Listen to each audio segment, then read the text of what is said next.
நஹ்மதுஹு வ நுஸல்லி அலா ரசூலிஹில் கரீம் அம்மா பஅத்.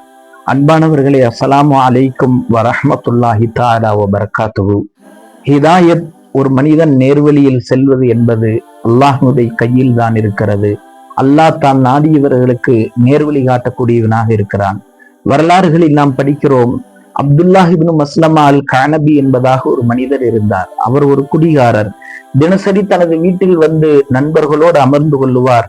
அவரது தாயார் அனைவருக்கும் சேர்த்து உணவு சமைத்து கொடுப்பார்.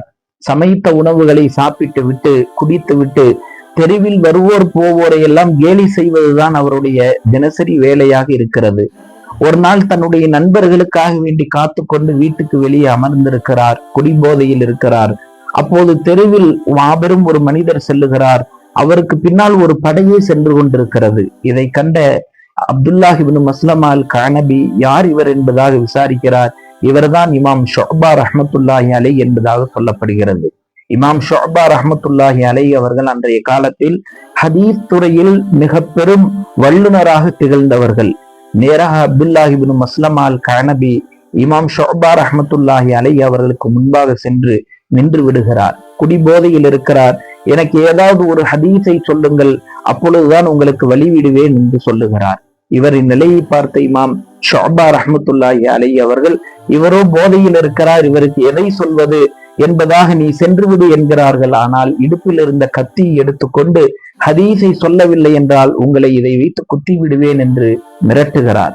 இமாம் ஷுஅபா ரஹ்மத்துல்லாஹி அலைஹி அவர்களுக்கு அல்லாஹு தஆலா அந்த நேரத்தில் இந்த ஹதீஸை உள்ளத்தில் போடுகிறான்.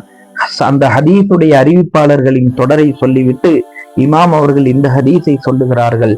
நபிகள் நாயகம் ஸல்லல்லாஹு அலைஹி வஸல்லம் அவர்கள் சொன்னார்கள், இதா லம் தஸ்தஹி ஃபஸ்னா மா ஷி'த, உனக்கு வெட்கமில்லை என்று சொன்னால் நீ நாடியதை செய்து கொள் என்ற ஹதீஸை அந்த குடிகாரருக்கு முன்பாக சொல்கிறார்கள். அந்த ஹதீஸை கேட்ட மாத்திரம்தான் அப்துல்லாஹ் இப்னு மஸ்லமா நேராக வீட்டுக்கு வருகிறார்.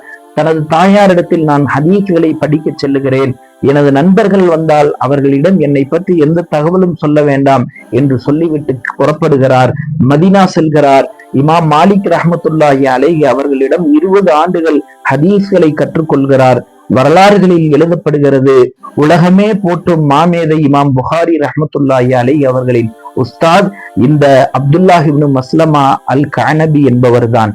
அது மட்டுமல்ல, இவர் மிகச்சிறந்த ஆபித். பின்னாட்களில் இவர் முஸ்தஜாபு துஆவாக மாறினார். இவர் ஏதாவது வேண்டும் என்று அல்லாஹ்விடத்தில் கையேந்தி துஆ செய்தார் என்று சொன்னால் அல்லாஹ் அவரது துஆவை உடனே கபூல் செய்பவராக ஆனான். சங்கை குறித்தானவர்களே, குடிகாரர் அல்லாஹ் நாடினான் என்று சொன்னால் உலகம் போற்றும் மாமேதைகள் இமாம்களுக்கே உஸ்தாதாக கூட ஆக்கக்கூடிய சக்தி அல்லாஹுவுக்கு இருக்கிறது. எனவே ஹிதாயத் என்பது அல்லாஹ்வின் கையில் தான் இருக்கிறது. வல்ல அல்லாஹ் சுப்ஹானஹு வ தஆலா நம் அனைவருக்கும் அப்படிப்பட்ட ஹிதாயத் என்ற அந்த நேர்வழியை தந்தருள்வானாக. ஆமீன் யா ரப்பல் ஆலமீன்.